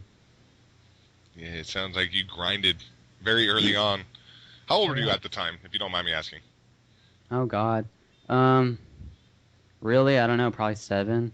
I remember my grandma told me not to buy it because it's my birthday like a month before. She's like, don't buy it. Someone will probably get it for you. I'm like, no one fucking likes me. They're not going to get me a game. Anyways, I buy it. And then, like, when it's my birthday, she already got it for me. I'm like, that's why she said it. I get it. No one fucking likes me. They're not going to buy me anything. It was a sad birthday. What a sad Y'all returned the gift, too, and didn't get me anything. Just like, you had your chance. Damn. It would have been so awful if she traded to you if you're like, all right, I'm not gonna buy it, and then like shit it anyway. You got, Get all hyped up. Someone's gonna get it. Someone's gonna get it. Get no She presents. tells you, Just like- sit under a Christmas tree or something. there's All just like sad. a soccer ball, like go outside, kid. Aw. Actually, my first RPG I played was on a Game Boy. It was the Final Fantasy Legends. Have you guys ever played that one? Oh man, I think I was telling somebody how awesome that game was. I think I got hooked on the third one where you killed the monsters and you ate the meat and your character fucking transformed for some reason and all kinds of Know crazy that. shit. No way. That's what that game was. I remember playing a game like that, but I didn't know it was Final Fantasy. Yeah, it Yeah, had it all was kinds of weird like races and shit that's not in any other Final Fantasy, but I think they just put a Final Fantasy tag on it. It's actually a different title over in Japan. Yeah, like you could have like robots or monsters in your party, and they didn't level up the same way. Like I don't even think like that robots leveled up. So I think it was like they started off pretty strong and stayed the same or something. So it was like way different than a normal RPG. But it Oh was my sweet. gosh. I swear I played this. That's crazy that you said that. I'm sure like a year ago or something, I was like, what is that game? And just drilling my brain, not being able to think about it. And then you guys just say it. I swear this is that game. This is Destiny, Neil. It's You know fate. what? Sometimes I wonder why RPGs aren't a more popular genre. I guess they're more popular nowadays, but given the fact that everybody I ever talk to, or I guess maybe everybody I just relate to, seems to be RPG fans from old. It just seems strange to me. I don't Because know. every game nowadays is a shooter. But you know what? And to be fair, they all have RPG elements nowadays, so maybe that's why. I don't know. They're trying to find the hybrid. Skyrim. Everybody took parts of RPGs out, but didn't keep the reading. One that Is what was I really feel. good was Kingdom of Amalur. I love that game. I thought that was so good. Reminded me of Fable. I didn't get to play Fable. What? Nope. The original one was amazing. 2 and 3 kind of like weren't too hot, but 1 was one of the best games ever. I rebought that on PC like 3 months ago because I'm not cool and I have no friends, so I need games to play. So Yeah. I've heard about the greatness of that game, and coming up now that I'm working in this in this gaming journalism area, I'll be playing more Xbox games. So I've had to let go. I say that I was a Sony fanboy loosely. I'm more of a loyalist. I try to be objective, but yeah, it looks like I'm going to be getting into some Xbox games and probably jumping into Fable 4 a little bit late. We'll see. Do you So, have a 360? 2 and 3 weren't as good. Sorry, Fable 3? 3 or 4? Fable 3. 2 and 3 weren't as good as 1. Okay, so 4 is coming out. I just want to make sure. Do you have an Xbox 360? I do not. No. Okay, I was just checking. Lost Chapters, which is like the remake of 1, is actually on PC. That's what I rebought it for. Yeah, I heard you mention that. That might be one that I have to look into. I might have to do Definitely that. cheap now. It's so worth getting. Oh my gosh. And it runs on I don't have a terrible PC, but it's not great. It'll Yeah, dude, run you on could that. run that on a fucking potato and microwave. I'm pretty sure you can handle it. Coffee pot, like the Steam box. Sorry, Carl reference. Oh, you can't disclose that. That's some top secret shit. Oops. They'll read about it later. All right. Well, I guess the greatest way to bring you aboard is you can discuss with us a couple topics that we have coming up. Actually, just one topic. I wanted to get since we haven't done it yet, and everybody else that calls themselves a video game website has. I wanted to ask all of you guys' input on Mondays, I guess. Monday's E3 conference. What are you looking forward to? What do you want to see? What do you think about what has been confirmed already to be there? Just some thoughts on E3 coming up. I guess, Carl, we'll start with you. For me, like I think I mentioned it last week too. I'll be really excited when I see Microsoft not say TV during the thing, because they said they're going to focus more on games. And Check this out. kind of, I like the whole Final Fantasy 15. Like I'm hoping they show that, but it was actually, I think the biggest thing, and it's mainly because I'm a fighting fan, mainly Tekken too. They're supposed to be announcing a new Tekken there, so I'm kind of interested to see where it's going, because there's been a lot of talk that there was the Street Fighter Cross Tekken, where they put the Tekken characters into like the street fighting mechanics, and there's been a lot of rumors, speculation over doing the Tekken Cross Street Fighter. Well, you have like the Tekken players play like they always do, and then you have the Street Fighters emerged in this 3D arena where they can sidestep and they'll, more combo oriented opposed to all the special moves. So that's probably what I'm looking forward to. Street Fighter EX plus Tekken. That's what I'll call it tentatively. Yes. Alpha. Put an alpha in there. No, plus Tekken. And Turbo somewhere. It's got to be a Turbo. Tekken, Alpha Turbo. Yeah, EX4. Tekken Tournament Unleashed 4. They got Turbo. they got to save that for their extra versions that they come out with later and charge $40 for. With Yikes. one DLC added, one Right. character. I thought you could do Mega Man. $15, please. But wait, Next you one, have to Mega buy Man the with yellow ending. helmet. All right, Jeph, how about you? Looking forward to anything at E3? I was, but then Microsoft said they were going to focus on games. So I got to hear Stupid TV. when all I wanted was the scoop on the new Halo show. That's all I really cared about. I wanted to know about the characters, who was in love with who, and all of that stuff. But all I have to look forward to now is Ridge Racer. So I'm pretty much just looking forward to Ridge Racer. Is pretty much all of it. And that's it. Yep, Ridge Racer. I hope they debut new Ridge Racer. If not, it's a total failure and Microsoft has won. Ridge And Racer's kind of like the land before time of video games, I'm thinking. I think it's more like the Jurassic period of video games. You have to stop talking about dinosaurs. No. You just have to stop talking about dinosaurs. How did the subject come up? Don't answer that, please. So yeah, that's what I got. Is Nintendo going to be there? Nintendo will be there. Nintendo is going to hold, instead of doing an E3 conference, instead of doing an E3 conference, on Tuesday morning, they're going to hold a Nintendo Direct at E3. So, whatever. They pulled out of their E3 big conference and instead called it Nintendo Direct and did it anyways. I don't understand Nintendo. I really don't. Yeah, it's kind of crazy. Like, I'd like to see, just because they've already killed Star Fox so much in the past, like, I mean, if they want to try something new with them, they should try, like, like a Star Fox kart racing game. I don't know. Yeah. Or wait, what about a Star Fox Ridge live Racer. television show? What do you think about that, Carl? That'll bring back Star Fox. That might very well be able to compete with Microsoft. That would be perfect. Think of the drama, man.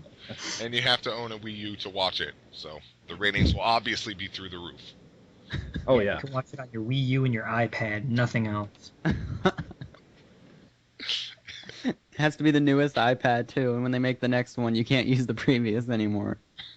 Right, you gotta Nope. watch the Star Fox TV show version 2.0 instead, or something. How about you, Neil? What are you looking forward to at E3? Besides the obvious prices for next-gen consoles, I have two games I want to see there, but I don't know if they're going to show them there. One would be 13.3, Lightning's Return, because, 13.1 and 2 are amazing. I don't know if they're going to show it at all, but I'm really interested in it. Like, I read the Game Informer article where they, talk about her wearing new clothes and things like that. It changes what you do. And then the other game that I doubt many people are, super excited for is Wolfenstein: The New Order. Because the last Wolfenstein that was on PS3, it's older now, but I love that game. I thought it was so good. You guys ever play that? No, I was going to say, I've actually never touched that one. And I've actually never heard that it was good either. I haven't heard that it was bad. I just haven't heard much about it.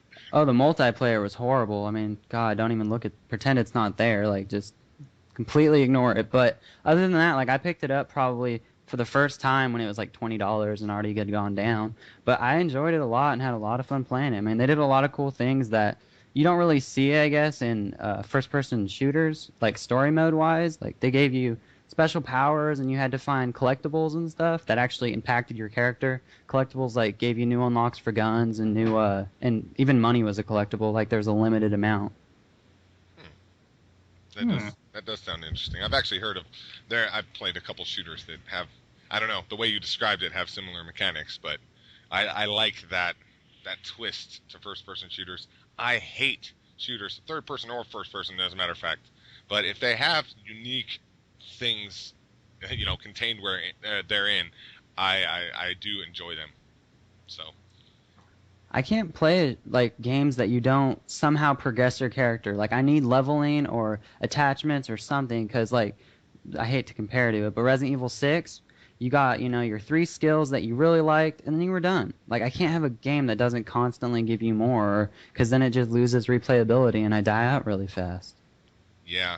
And I gotta say, you brought up Resident Evil 6. I enjoyed the hell out of that game, but you're right. I ran into a wall when I found the skills that I wanted and really were way better than everything else, and that was it. I didn't really care, and the replay factor just went away for me. Yeah, like at least with 5, like it wasn't a huge deal, but getting money all the time and focusing on trying to do that so you could buy the new guns and then upgrade the new guns, like just losing the ability to upgrade guns to me, I was like, why would you downgrade a game? I kind of like that mechanic. Good point. That's something I hadn't even thought of. Like, yeah, I definitely. Now that I think about it, I didn't think about it at the time, but playing 6, that is definitely a downgrade that I could have done without. It would have gave it a lot more fun and replayability because you're always like, what's the final upgrade going to give me? 2% more damage? That's amazing. Like it was nothing. I'm so happy. I spent $10 million trying to get this. Yeah. Yeah, and then some of the things I'm looking forward to at E3, and Carl already mentioned, I'm hoping to see FF15. Square has promised that they will show a new Final Fantasy game, and they said a new one. Now, I don't know if that was poorly translated from Japanese, and it's just going to be, you haven't seen 13 proper yet, and we're just going to, or Versus 13 proper yet, and we're just going to show you that. I would be satisfied with that even. I mean, I want to see more on Versus 13 because the old trailer they released so long ago looked fantastic, and I liked the vibe that it carried. And if they can make a game with that vibe, I mean, I could see a lot. I could see it going places, and I'm very interested in that. But it's been. Yeah, go ahead. I wouldn't be shocked if they just announced like a 13-4. I mean, why not?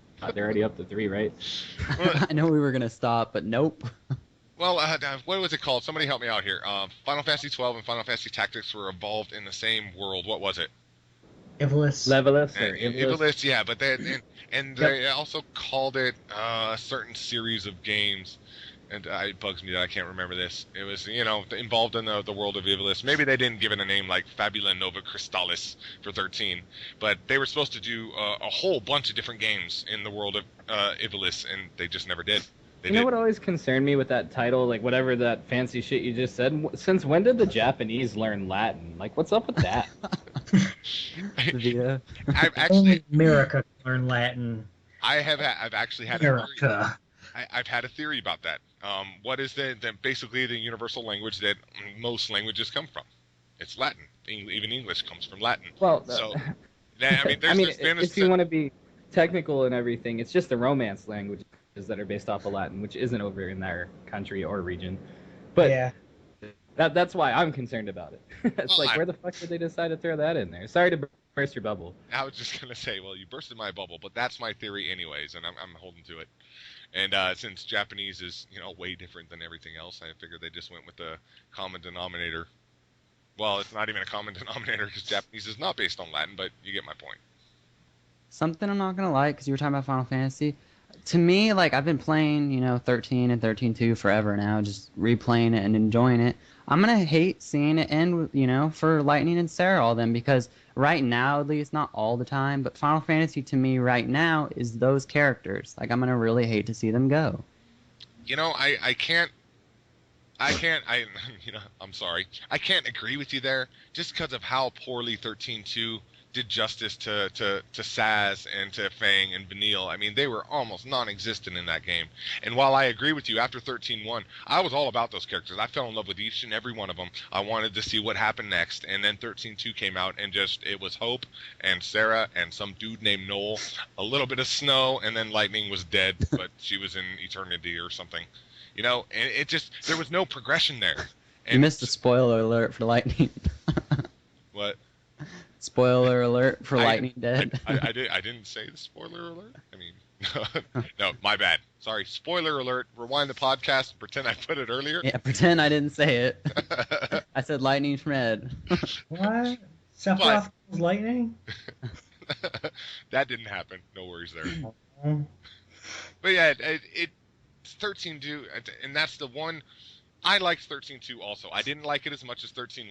But in 13.2, probably my biggest problem with it was we got so accustomed to these characters, and then it was just Hope and Sarah.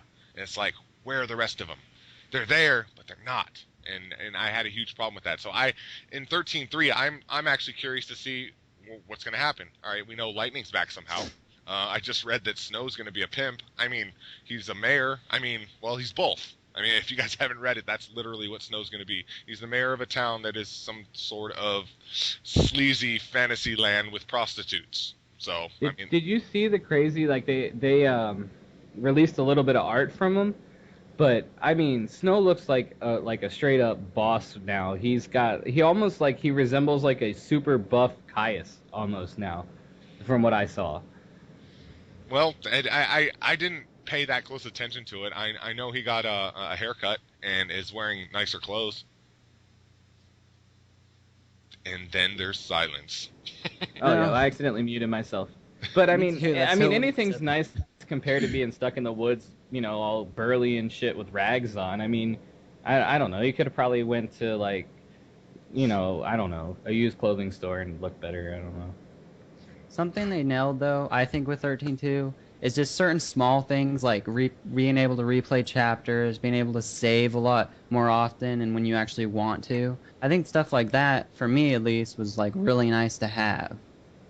And it was. And I don't want to get too deep into the subject because I could talk all day. I mean, I like you, I really loved the 13 series, and so I could talk all day about this. But I kind of like that 13.1 didn't have some of the things that it didn't have because it kind of made the game for me. So, I mean, that's that. And I'm still, like I said, I'm still curious to see where 13.3 is going to go. Supposedly, it's just the one character that's playable. I don't know if that's confirmed or not, but that's what I heard. And, I read it too, where it's just Lightning. I could see some potential there. They're using the role system and the paradigm system in their own creative way. Yeah, I was kind of reading it'd be like Crisis Core a little bit, how you can walk around, things like that. If you ever played that one. I have actually not played it. I meant to get around to it, but never got a chance to. I hated it. I keep playing games no one likes. It's just me. I'm literally actually. You can define me as a hardcore console gamer. I've owned very few handhelds in my lifetime, so that's probably the reason for that. I didn't like Crisis Core. A little tangent real quick, because the game was so easy to break. And I've talked about it before, and Jeff's always like, oh, they made Superman 64 for you. But I always try to find bugs in a game or ways to exploit something that's set up. But I think I wasn't even level 10 yet. And I had max HP because I found out that the high potions go with a certain materia, and you just keep synthesizing them. And then you get it like the plus whatever 30, and then it gives you all this HP, and I just equipped 3 of those. So it's just crazy how they made it really simple, I think. I don't know if you guys are into voice actors at all, but I really like voice actors. I think they're really awesome, like Troy Baker from like BioShock Infinite. You mean Troy Baker from Fuse? Troy Baker from everything. Oh, no, he's not in Fuse, sorry. But I really like following them, and he was also in, not Troy Baker, but the voice actor for Noel also did like the voice for the adult Kuvo in Lion King 2. Like, I just like seeing things like that. You would never think that. And like Caius is Gaara from Naruto. Things like that. I'm like, that's so cool. They get to just jump roles like that. Yeah. And Sephiroth in Kingdom Hearts 1 was Lance Bass from NSYNC. Yep. And Sephiroth in Kingdom Hearts 2 was the voice actor for Superman in the animated series. You almost had me going there. I was about to. Are you serious? No, I'm serious. Lance Bass was Sephiroth in Kingdom Hearts 1. You can look it up. I'm gonna have to look it up because I don't believe you. That's so fitting for my whole stereotype on Sephiroth too. That's incredible. That's why I laughed. Bass loves Perk Plus. He loves it. I love voice actors. I think they're really awesome. Just Troy Baker and Nolan North, though, they're like in everything. Yeah, everything. They are absolutely in everything. If I met Troy Baker, I'd probably die. Happy. I like Nolan North I've seen him in a few interviews by now, and the guy is he's comical, he's funny, he's goofy. If you're not at least a little bit of a geek, you'll think he's an idiot. But if you are a little bit of a geek, you'll laugh at his antics, I guess you could say. He seems like a cool guy to me. He is Drake, like everything about him, everything. Right. He's Drake without the gun, I guess you could say. Yeah. All right. Are we going to get into site news now, or does anybody have anything else they're looking forward to at E3? Kind of nailed it for me. Just game prices or console prices. I'm really dying to know. I think the only other thing that I didn't really say I was looking forward to, and I think we touched a little bit before, is just the whole DRM thing in Sony. And even if they do or decide to or not to, like whatever they do, and if Microsoft said, hey, we're putting the power to the publishers, there's a lot of third publishers that release, like, multi-console games. So that makes me think if it's in the power of the publisher, then Sony might not have too much say in it. They could say they have a preference, and then their first-party IPs, they're not going to so much support the DRM. But it's the open table forum that opens up after the whole press releases on all the items that are coming out. I kind of just want to see their whole take on it. Like, that's just another thing. But that's industry-based. That's nothing to do with real games, I guess. Yeah, no, I'm with you there. I really, really do want to see how this whole DRM thing is going to play out. I think a lot of questions are going to be answered at E3. I'm not sure if all of them will be answered, but at least we'll have a better idea. I mean, I find myself looking at this DRM thing, even after Microsoft. I'm just like, what? Yeah, they let go of all these details, and I still walk away from the subject going, well, I mean, but really, what are they doing? So hopefully more questions are answered in that realm. Yeah. I'm actually interested in the prices of the consoles, the DRM, and I linked you to the IMDb to prove that Lance Bass is the voice of Sephiroth. Yes, I did. Also, Mandy Moore was Eris. Are you serious? Yeah. Voice actors, dude. It's what's up. How did I not know that? To be honest, from Angel was Squall. That chick from Heroes was like Kyrie or something. What was that, Heroes? There was a blonde girl on Heroes. Oh, Hayden Panettiere? Yep, That's she her. was Kyrie. It was filled with hot. a bunch of extremely famous people. Unbelievable. Yeah, go to the link. and unless we forget Haley Joel Osment as Sora. Wow. Yeah. That sounds about right, because Sora's kind of a bitch. Kingdom Hearts sucks, but they should have just made more Final Fantasies. We don't judge. Actually, I do. Yeah, you do. Speaking of Kingdom Hearts, I think, and this hasn't been talked about a whole lot, but I think a new Kingdom Hearts will be presented at the Square conference. I'm not, I have no way to confirm that, but I think they will. It's been too many years, and too many people want to see a new one. I think we're going to see a new one, whether it be for Vita exclusively or PS4. Oh, I'd hate that. Hopefully it's for everything. Hopefully it's not for the 3DS. Jeez. No more of those. Oh, thinking about Fuse again. You know Isabelle and Fuse? Yeah, that is Lightning. Yeah, Lightning's also Liara from Mass Effect? I never paid that close attention, but if I played Mass Effect again, I would probably know that. Oh yeah, when me and him were playing Fuse together, as soon as she talked, we're like, oh my god, it's fucking Lightning. And then it was just Lightning and Saz in there the whole time, even though it wasn't Saz. He was just a black guy. And you do, yeah, I know. Because I wanted it to be Saz, because... Dude, I thought it was Cole from Gears. I was like, oh my gosh. I little known fact, well, maybe not a little known fact, but Dalton was Snow. Did you know that? I didn't know that. Yeah, certainly was. And he doesn't sound like it, and I wanted to say that to kind of lead into Lightning, because... Izzy from Fuse, Lightning from Final Fantasy 13.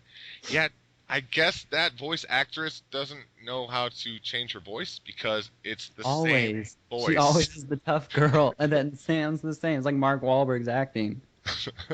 Mark Wahlberg is awesome. He's a pretty big deal, I'll give you that.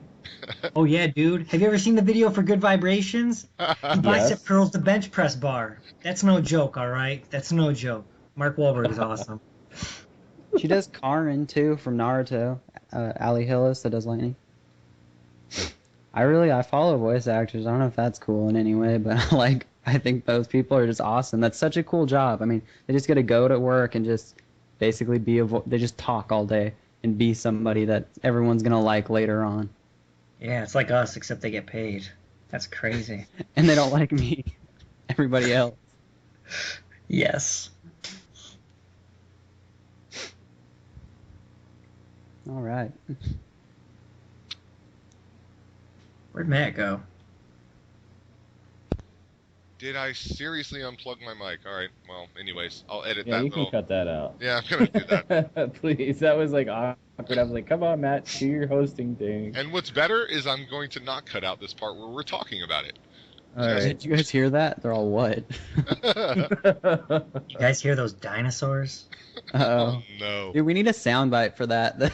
What it would sound like. We have one, actually. I don't want to do that. It'll be put in, and I'll put a time marker on it and tell you guys where it is, just so you can hear it. Yeah, That's all I want to hear. All right, we're gonna get into the site news and then close the show. I'll go first as always. Currently, we are working on expanding our audio commentaries, or at least I'm working on expanding my own. This is not expected of our other guys quite yet until they get comfortable and want to do it, if they want to do it. I never did get to the Final Fantasy 13 and 13-2 comparison commentary, but that's mostly because I didn't have as much time as I thought I would this past week. I will get to it and probably re-release the article after the post-E3 babble slows down. After E3, I mean, there's just going to be an insane amount of reporting and all that crap, and I'm going to have to be involved with that. So once that dies down and the news once again slows to a crawl, I'll go ahead and do that audio commentary. So be looking out for that. It's not going to be a professional quality yet. It's my first my first attempt at it, so go easy on me in the comments if anybody does comment. This is all leading up to an expansion of tons of video content planned for the site when the time is right. Yeah, I'm gonna be practicing, my voice skills, if anybody gives a shit about that. And eventually, I plan on having a bunch of video content. Our reviews. I want to have 100% video reviews. This could be years from now, but that is the goal. So we are leading up to that. We also here at TRG will be covering E3. I myself plan on spending the day before and the day of my birthday, which you guys can put 2 and 2 together to figure out which day that is, watching the videos, watching all the conferences, taking notes, reporting, or giving some editorials on the content that is shown at E3. So be on the lookout for that. And one more thing. I am making a solemn vow to Carl to not write my articles in Notepad anymore. All right, Carl? Does that sound good? Yeah, that's freaking terrible, dude. I'm a witness. When you load that, like, anytime Matt sends me a lot of stuff, we talk all the time, but he sends me a lot of shit. And if you send me shit in Notepad and there's no paragraphs when you open it and it just stretches all the way to the right, and you see like 4 lines, you're like, why couldn't you just type that out to me? And then you scroll out and you see, I'm not reading that, dude. And then I have to copy paste it. I mean, it sounds lazy, and I kind of am lazy, so. Yeah, my bad. I shouldn't be doing that. It's a habit I developed a long time ago because I'm like, oh, Notepad. I should take notes with this. And then I take my notes and I'm like, well, I'm already here. Why not just write the article? So I do that. I click word wrap and it just causes problems for everybody else. Sorry about that. But I promise to use Word from now on. So starting on Monday, that's for you, Carl. All right? I'm looking forward to that. As for me, some site news, like, just to alliterate with Matt, I'm trying to gear us more to like multimedia. I mean, now that we have some more guys working for us, which is a great addition, by the way, we'll be able to focus on more new features. Like if you saw the record of Argus War Zero that I did the video coverage, I think at least until we get to the point where we can do full video reviews, is doing video coverage like that, give you what the game has to offer, the features, how easy it is to pick up for a new gamer, and then write about it. I didn't get around to writing around it because I just didn't think that I had the need to, because at the end of it I just said this game is good. If you're into tactical RPGs, you should get it. But that's where I want to see us go. And then same thing, we're looking for new people, maybe, not 20, not 30, but like 3 people that can really bring something unique to the table. Like just hearing us on the podcast, you can hear we're all very different, but at the same time, somehow we just mesh together. And there's this like really freak thing that I was just thinking about, but all of us seem to have like a 4-letter name or a 4-letter alias that we go by. So when you come at me, that's going to be the norm. So you better come up with a 4-letter nickname. No, I'm just kidding about that. It's part of the application process. Yeah. If not, you're out. What's your 4-letter name?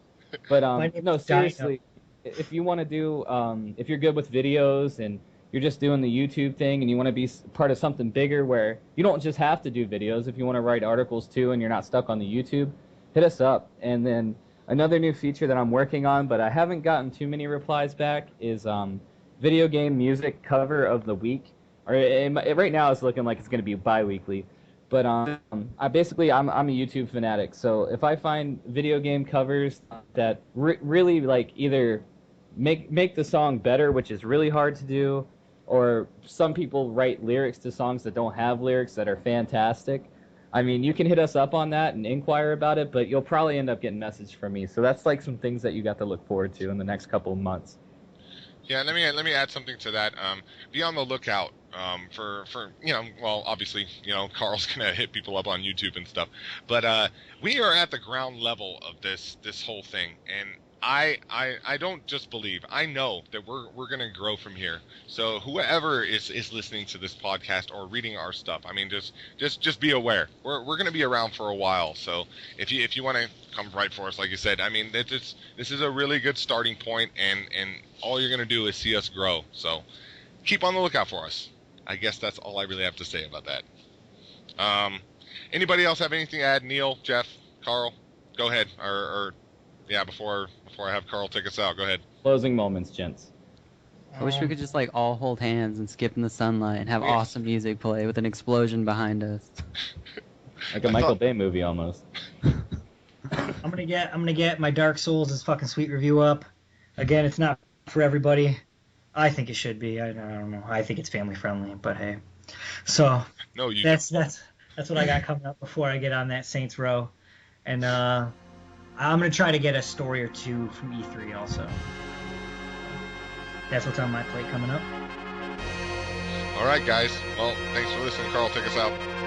Keep on gaming, gamers.